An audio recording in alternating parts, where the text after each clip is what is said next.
seseorang tergerak itu kan harus ada anchor. Anchor itu apa ya?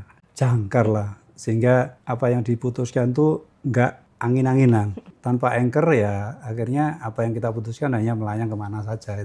Kalau kalian tidak berani mengejar cita-cita kalian, maka kalian akan dipakai orang lain untuk mengejar cita-citanya.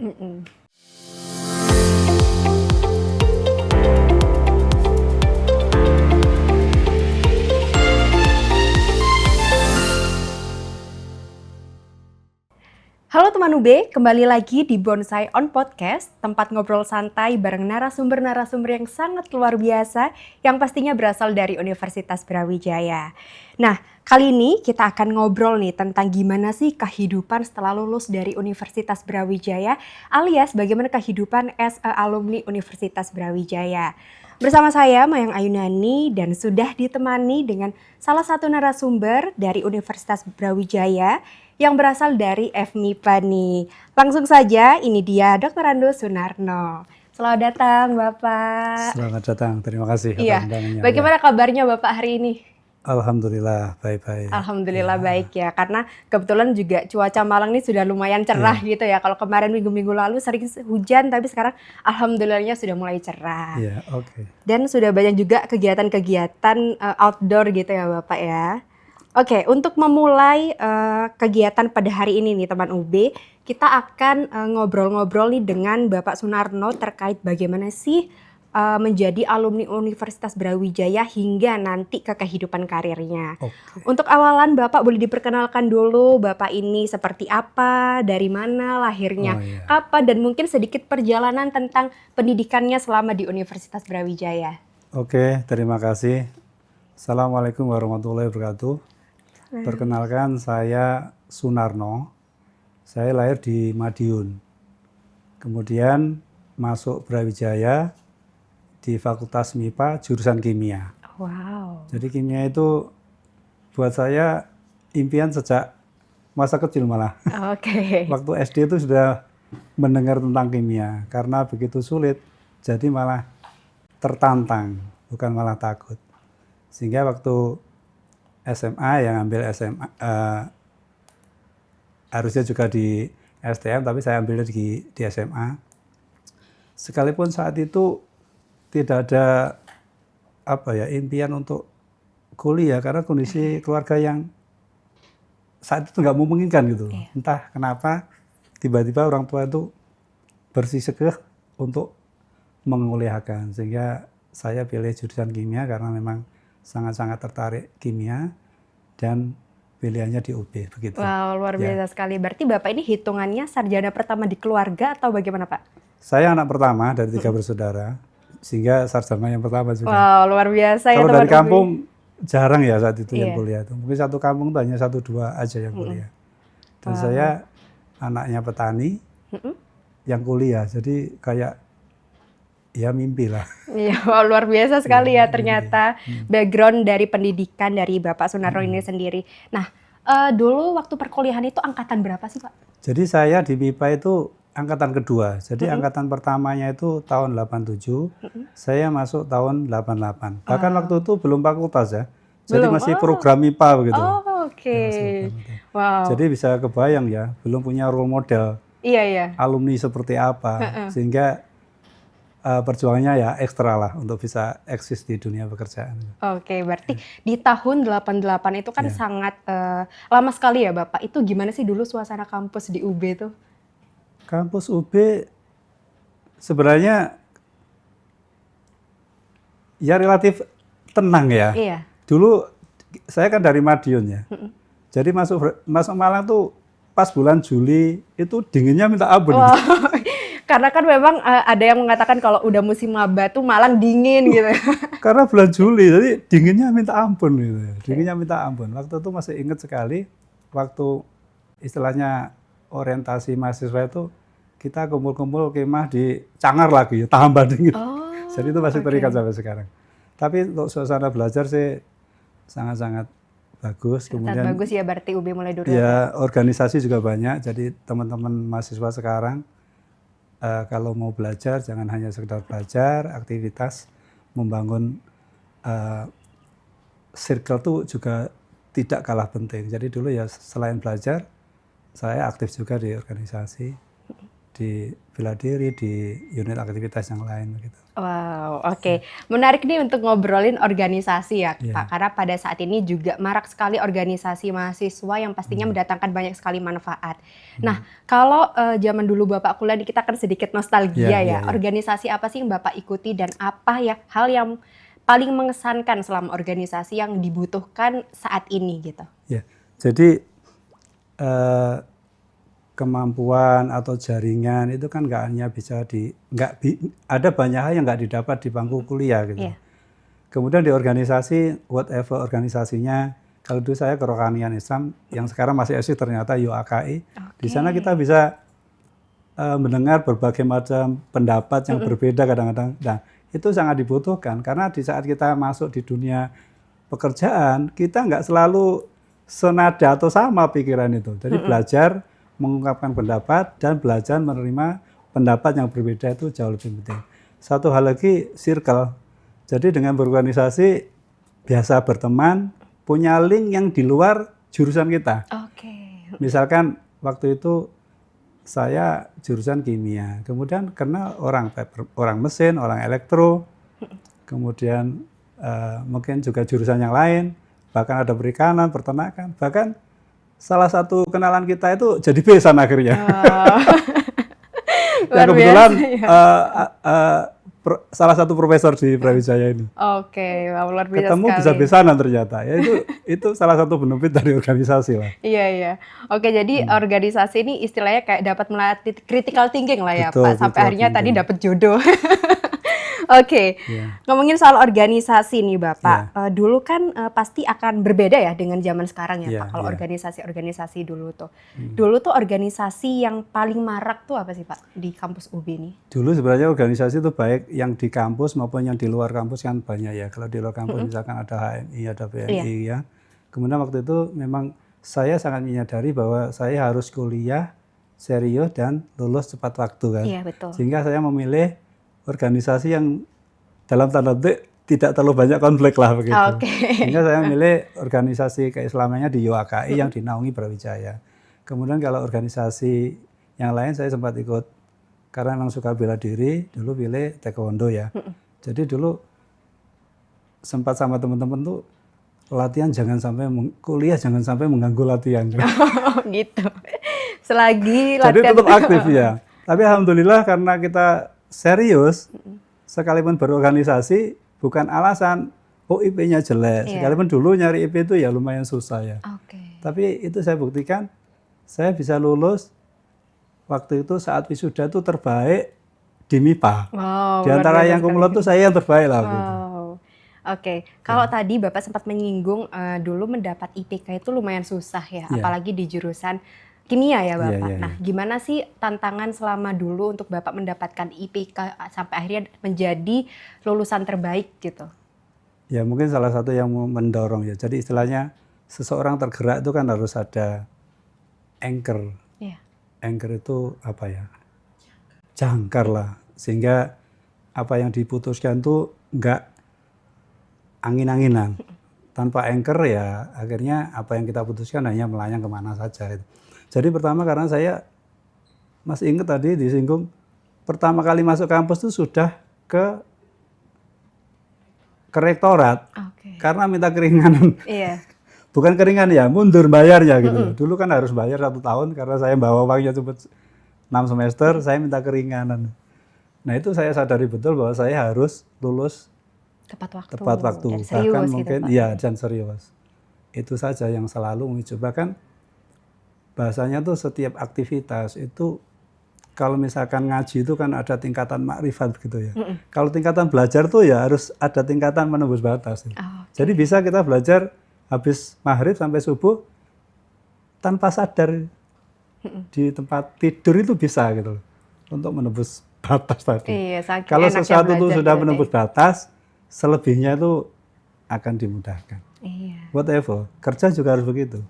Harus sempat menembus batas. Kalau enggak nanti enggak bisa mencapai yang target yang benar-benar tinggi lah. Wow, luar biasa nih Ya. tempat UB. Jadi bisa dicontoh ya dari yang anaknya seorang petani ya Bapak, Oh bisa iya, dibilang petani. juga pada saat itu ekonomi bisa dibilang masih banyak sekali tantangan gitu ya, sampai akhirnya Pak Sunarto ini berjuang untuk pengajuan dan lain sebagainya sampai Ya, akhirnya menjadi lulusan terbaik loh. ya. Nah, menarik setelah menjadi lulusan terbaik nih Bapak, bagaimana sih karir Bapak setelah lulus dari Universitas Brawijaya? Awalnya itu apakah Bapak dulu awal-awal masih ikut orang atau mungkin udah langsung terjun ke dunia bisnis gitu? Ya. Ya ini mungkin kita bisa berbagi pengalaman ya. Iya. Lebih awal menyadari itu mungkin akan jauh lebih cepat kita mencapai tujuan. Jadi dulu saat lulus karena nggak ada benchmark alumni UB kimia itu seperti apa begitu ya. Jadi kita selama kurang lebih 10 tahun tuh hanya mungkin kayak mengalir aja begitu ya. Ya saya kerja di perusahaan itu ya jadi andalan. Bahasa saya waktu itu kalau tugas saya 10, saya akan kerjakan 15. Oke. Kalau 15 saya kerjakan tuh 20. Sampai akhirnya pimpinan, owner itu sangat percaya sama saya. Bahkan salah satu yang paling muda yang sering diajak ke luar negeri itu saya. Oh. Jadi sempat jalan-jalan ke Eropa tuh banyak negara lah. Mulai Finland, Belgia, Inggris, Swiss, Jerman. Kalau Asia ya Singapura, Filipina itu sering gitu loh. Tapi karena waktu itu situasi menjelang krisis 97, selama 7 tahun itu tidak pernah naik jabatan. Oke. Jadi bahasanya tuh supervisor gaji manajer lah. Sampai pada suatu ketika orang ada jenuhnya. Jadi saya 10 tahun di pabrik kertas itu tahun yang ke-9 saya baru nyadari, nah ini salah satu hal yang penting di dalam karir itu membaca. Karena itu pengalaman orang kita baca bisa seminggu 2 minggu kita sudah dapatkan. Nah di buku itu judulnya Career Tracker, itu ada satu kalimat yang sampai sekarang pun masih saya ingat.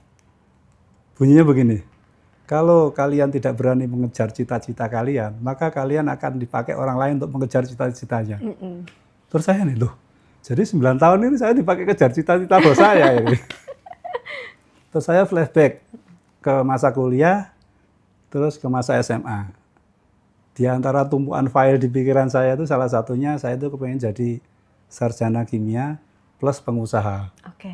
Nah saat itu bulan Maret, saya ingat sekali, bulan Maret tahun 2022, saya putuskan bahwa tahun depan, bulan Maret tahun depan, saya akan keluar untuk mengejar cita-cita saya tadi. Oke. Jadi sudah saya bulatin itu, Maret tahun 2003 saya keluar. Nah dari situ saya mengambil satu kesimpulan, di saat kita mempunyai cita-cita dan kita declare, kita imani, kita tulis, bukan hanya kita yang menuju, tapi cita-cita itu pun akan datang ke kita. Menghampiri gitu. Ya, menghampiri. Jadi saat itu saya akan keluar, transisi, kemudian saya akan set up bisnis sendiri. Nah, di dalam perjalanan waktu, ada orang di bulan Mei, di bulan Maret tahun 2003 itu, ngerekrut saya. Oh, oke. Dan dia bahkan bilang, Pak nanti gabungnya bulan Maret aja Pak, serangan fajar. Kan kita nggak koordinasi, nggak janjian gitu. Iya, iya. Akhirnya itu awal mula saya keluar bukan untuk mencari gaji lebih besar, tapi saya keluar untuk belajar set up bisnis. Oke. Keluar ikut waktu itu perusahaan supplier, yang 9 tahun tadi di perusahaan kertas. Oke, Ya, berarti gitu. perjalanan karirnya ini memang selinear ya Bapak Betul, dengan linear. jurusannya. Oke. Alhamdulillah linear. Alhamdulillah Iya. ya, karena juga banyak sekali ya juga teman-teman tuh kadang bingung gitu loh Bapak, aduh setelah lulus dari UB nih kerja apa ya Iya. gitu. Banyak juga di zaman sekarang kan kadang tidak linear gitu. Iya. Jadi dapat disimpulkan sebenarnya itu yang perlu dimiliki oleh seorang mahasiswa ini apa sih Pak? Pegangan apa untuk nantinya dapat mendapatkan pekerjaan gitu? Ya, sebenarnya gini, saya kalau sama anak-anak saya Iya. itu biasa nulis namanya bucket list. Oke. Jadi mulai mereka belum bisa nulis pun sudah nulis bucket list tentang resolusi ke depan. Jadi pengalaman saya harusnya idealnya saat masuk SMA sudah tahu jurusan apa yang dipilih saat kuliah, sehingga energinya lebih terfokus. Kemudian saat masuk kuliah itu sudah direncanakan saya lulus akan menjadi apa, seperti apa. Sehingga saya menyiapkan bekal di dalam kuliah tadi, mulai dari pendidikan, circle apa yang saya harus bentuk, kemampuan yang tidak diajarkan, skill apa yang saya harus dapatkan, kursus-kursus apa yang harus saya tambah, itu udah saya dapatkan di Perkuliahan perkuliahan. itu. Oke. Dan itu yang dilakukan anak-anak saya. Oh. Jadi semester 3 sudah kerja. Oh iya ya. Bantu bikin program apa. Begitu selesai, kerja. Oke, wow, luar Tapi biasa. kalau lulus baru pikir kerja, terlambat. Terlambat ya Bapak. Dan saya selalu bilang ke anak-anaknya teman juga, kalau sudah SMA kelas 2 belum punya pilihan, sebenarnya sudah terlambat. Iya, oke. Karena persiapannya kan harus lebih awal. Dimana kalau persiapan lebih awal, lebih gampang dan potensi suksesnya lebih besar. Oke. Makanya saya ini terlambat 10 tahun mengawalinya. Makanya kalau misalkan ini disiapkan jauh lebih awal, harusnya Bisa lebih cepat Ya. ya tercapainya gitu ya. misalkan saya lulus, saya putusin untuk jadi pengusaha. Waktu saya bekerja, itu sudah harus digaungkan. Apapun profesi saya, akan saya pelajari bisnisnya. Oke. 3 tahun pengalaman skill, 2 tahun lagi belajar bisnisnya. Harusnya tahun kelima tuh sudah bisa setup bisnis. Iya, oke. Gitu. Oh, berarti ya itulah pentingnya bucket list ya. Ya. Jadi kita tahu nanti ini tujuan kita, bahkan sebelum perkuliahan pun kita juga sudah punya gitu ya Bapak, sampai akhirnya Iya. nanti supaya di perkuliahan ini kita sudah punya tujuan dan goals nih, atau goals gitu ya, supaya Betul. pencapaiannya semakin lebih cepat dan Betul. terfokus. Wow, luar biasa sekali ya teman-teman. Itu sedikit tips ya dari Bapak ya, Oke. mungkin mulai dari bucket list. Nanti kita akan ngobrolin lagi nih tips-tips untuk mendapat pekerjaan atau karir yang bagus nih, bagaimana ya Pak. Tapi ngomong-ngomong soal itu, kita akan masuk ke dalam bisnis Bapak nih. Oke, sip. Sedikit menarik nih, karena kebetulan Menarik. Pak Sunarno ini sudah memiliki bisnis ya, Iya. di bidang yang sama juga, selinear Iya. juga dengan jurusannya. Iya. Bagaimana sih Bapak pada awal mulanya untuk akhirnya memutuskan, oke saya akan membuat bisnis di bidang ini nih gitu. Ya. Jadi setelah saya membaca tadi, kemudian saya membaca kondisi sekitar. Oke. Yang paling memungkinkan untuk mengeksekusi bisnis itu adalah di dunia dulu tuh trading, supplier lah ya. Oke. Supplier, jasa, service ataupun chemical ataupun alat. Karena waktu saya kerja di pabrik, kebetulan saya bagian R&D, bagian lab, jadi sering ketemu sama supplier yang mau jual bahan-bahan yang dimasukkan di pabrik, itu yang sering ketemu. Akhirnya mungkin ini yang paling memungkinkan. Karena kalau saya harus keluar membangun pabrik kertas, itu jauh dari pencapaian karena modalnya besar, tempat harus besar dan sebagainya. Ini kayaknya yang paling mudah transisi dan mengeksekusi. Akhirnya pilihannya jatuh tadi ke chemical supplier. Dan betul, di tengah jalan ada chemical supplier yang nawari ada permasalahan di tempat lain, di pabrik kertas. Saya diminta, ya saya cuti, saya pergi ke Jawa Tengah, bantu menyelesaikan dan selesai. Oke. Setelah itu yang di bulan Maret tadi, ya beliau ini yang nawari. Pak, gimana kalau gabung di tempat saya? Dan nanti pindahnya di bulan Maret aja Pak, serahkan pajar. Loh, antara yang kita tulis sama yang ngajak, Iya. akhirnya match. Dari situ saya berkesimpulan, kalau punya impian dan benar-benar ingin dicapai, sampai diimani. Diimani itu sungguh-sungguh, sampai terbawa mimpi itu berarti iman. Ya. Oke. Kemudian, bukan kita saja yang menuju, tapi yang kita akan tuju akan menuju ke kita. Wah, luar biasa. Hitungannya sudah berapa tahun Bapak di bisnis nih? Jadi saya keluarkan dari Surakarta 2003. Iya. Saya belajar sama orang 4 tahun, 2007. Jadi 2007 saya setup bisnis bareng-bareng. Oke. Sama, di saat saya mau setup bisnis, itu ada orang yang ngajak. Berarti selama 4 tahun belajar sama orang itu masih belum ini ya, berjalan bisnis? Belum. Oke. Jadi memang belajar. Saya bukan ngejar gaji berapa, tapi belajar. Belajar, misalkan begini, kalau kegiatan tuh kan hanya sumbernya dari mana, proses produksi bagaimana, dijual kemana kan begitu Iya. aja. Saya belajar, dapatnya dari mana sih, proses bagaimana, dijualnya bagaimana. Setelah input, proses, outputnya mengetahui sedikit banyak, saya belajar Aplikasikan start, ya. gitu. Oke. Jadi 2007 bareng-bareng sampai 2010, tapi karena ada ketidakcocokan, terus saya setup sendirian 2010 sampai sekarang ada beberapa perusahaan yang Wow, luar biasa sekali. Nah itu pasti tantangannya juga nggak main-main dong Bapak ya. jelas. Boleh di-spill nggak sih Bapak Jadi selama gini, meniti karir itu bagaimana tantangannya? jadi sampai pernah suatu ketika saya ngamati teman-teman yang sama-sama set up bisnis. Iya. Ada kalanya orang mengejar cita-cita itu wis dibawa berdoa tapi nggak jalan-jalan. Sampai suatu ketika diputusi jalan, habis itu ada kendala berat, berhenti, balik kucing jadi karyawan lagi. Ada yang seperti itu. Iya, iya. Ada yang kepengen jadi pengusaha sampai dibawa ke doa, tapi mau mulai nggak berani-berani. Akhirnya perusahaannya mecat dia. Setelah dipecat kan kepaksa dia harus Iya, memulai. iya, betul. Wah, berdarah-darah akhirnya bisa. Ada orang yang memang merencanakan, bisa mengambil, dan sukses. Ada orang yang gila. Gila itu dalam artian kesulitan tuh menjadi tantangan lah buat mereka, sehingga bisa mencapai lah. Memulai apapun, kesulitan tuh pasti ada. Cuman yang membedakan adalah saat sulit, jatuh, bangun lagi tidak gitu loh. Oke. Makanya tidak ada senjata yang lebih ampuh daripada tangguh. Tangguh itu gagal mulai lagi, gagal mulai lagi. Sukses sekali aja udah sukses, yang 10 tadi lupa. Oke. Oke, berarti ini Tangguh.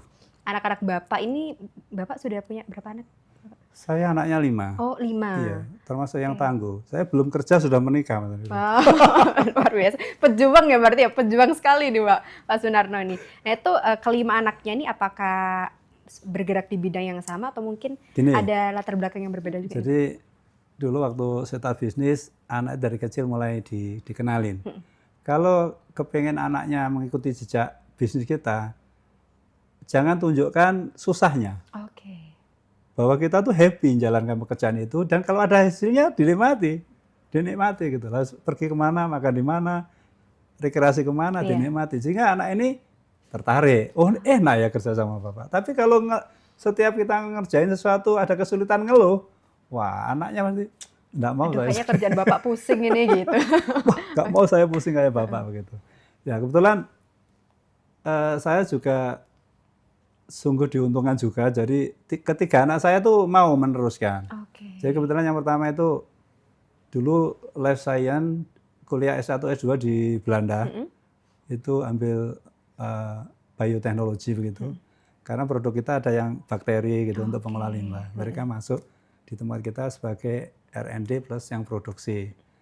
Yang nomor 2 ini cowok lulusan Karlsruhe Institute Technology itu di Jerman. Itu kalau Indonesia tuh ITB-nya Jerman begitu. Dia yang pegang untuk proyek-proyek. Yang ketiga keuangan. Oh, bagian keuangan. Jadi lengkap sudah ya formasinya. Dulu istri saya yang megang keuangan, sekarang sudah totali anak-anak yang ngerjain. Kalau saya masih dampingi. Kebetulan saya juga ada beberapa bisnis sama partner yang di Jakarta gitu. Ya sesekali saya ke Jakarta. Begitu. Wow, luar Terus biasa yang 45 loh. ini sudah lahirnya sudah masuk milenial kali dia ya. Sehingga Gen Z kali ya. Gen Z sukanya sudah IT. Yang nomor 4 itu IT-nya Shopee di Singapura. Sudah 4-5 tahun ya di sana. Terus yang nomor 5 IT juga ITB. Yang 45 itu kebetulan alumni ITB. IT juga. Yang nomor 5 ya setup bisnis apa ya?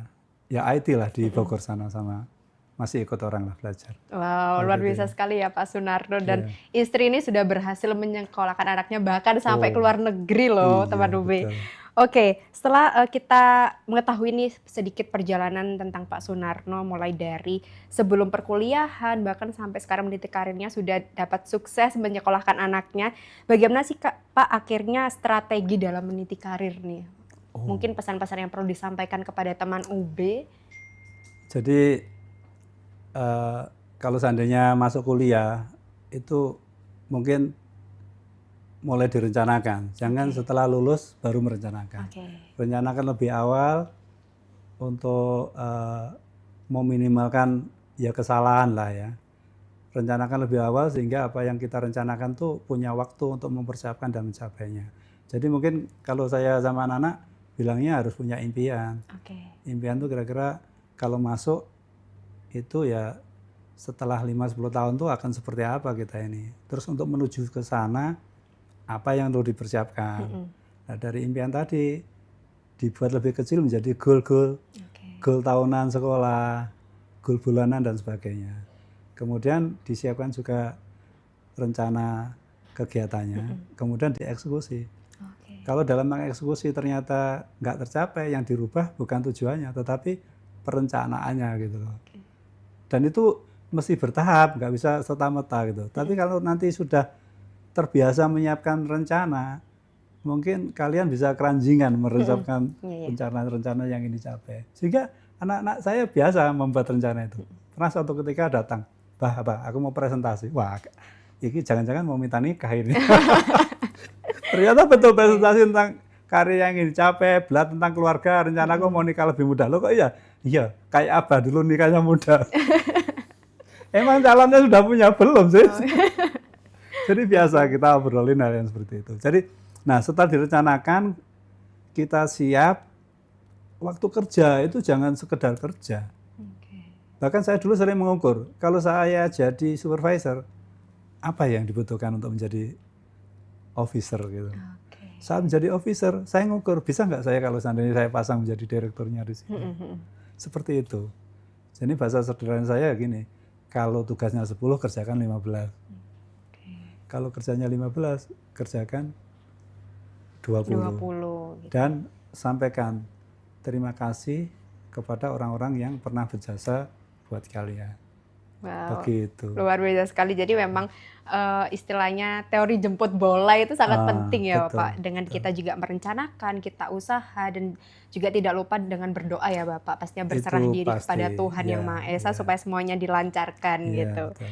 Oke, yang terakhir nih Bapak, Ya. harapan apa sih yang perlu Bapak sampaikan, yang ingin Bapak sampaikan ke teman-teman UB? Ya. Atau mungkin penyemangat apa sih yang seharusnya perlu teman UB ketahui gitu? Jadi gini, menjadi apa saja itu potensi sukses itu ada. Jadi kalau misalkan kita udah putuskan mau karir di A, di B, di C, tekuni. Jangan baru jalan setahun, 2 tahun sudah tolak-tolak ke kanan ke kiri. Biasanya orang-orang yang seperti itu bisa jadi nggak jadi apa-apa. Jadi kalau misalkan kalian ingin menjadi pebisnis, buat circle pebisnis. Kalau ingin jadi profesional, buat circle profesional. Kalau ingin jadi whatever, buat circle, karena di situ saling menguatkan. Karena zaman sekarang itu zamannya kolaborasi. Dan UB diuntungkan dengan adanya berbagai jurusan. Dan tidak mungkin orang, misalkan saya bisnis ya, saya semuanya kerjain sendiri itu tidak mungkin. Jadi kalian yang misalkan di MIPA bisa kolaborasi antara berbagai jurusan untuk membuat suatu produk. Yang membuat scale up biar orang teknik, yang jual biar orang ekonomi, yang nikmati bersama gitu. Jadi kita sukses bersama. Gitu. Wow, luar biasa sekali. Jadi yang pertama itu harus tekun ya Bapak. Tekun itu perlu diterapkan bahkan saat kita masih di bangku perkuliahan, karena memang untuk mendapatkan goals yang kita inginkan itu perlu ketekunan yang sangat mendalam ya gitu. Supaya juga kita memiliki fokus dan tujuan utama gitu. Kita ingin menjadi orang seperti apa sih dan lain semacamnya. Dan juga kita perlu membangun circle yang saling mendukung ya pastinya Bapak. Mendukung di bidang yang teman UB mau, atau bahkan kita dapat bertukar ide gitu dari situ. Dan dari situ kita bisa grow bareng-bareng. Dan juga pentingnya kerjasama dan kolaborasi ya Bapak. Untuk dapat mencapai seluruhnya tujuan visi misi itu supaya berjalan dengan baik. Oke, nah itulah teman UB. Sedikit obrolan santai kita pada hari ini bersama Bapak Sunarno. Semoga hal ini juga menjadi pandangan dan juga menjadi impian bagi teman UB untuk dapat menimbulkan semangat dalam karirnya. Sekian episode kali ini. Terima kasih Bapak sudah hadir. Sukses selalu untuk karirnya ke depannya. Dan juga sukses untuk anak-anaknya juga dan keluarga semua selalu bahagia. Terima kasih. Terima kasih.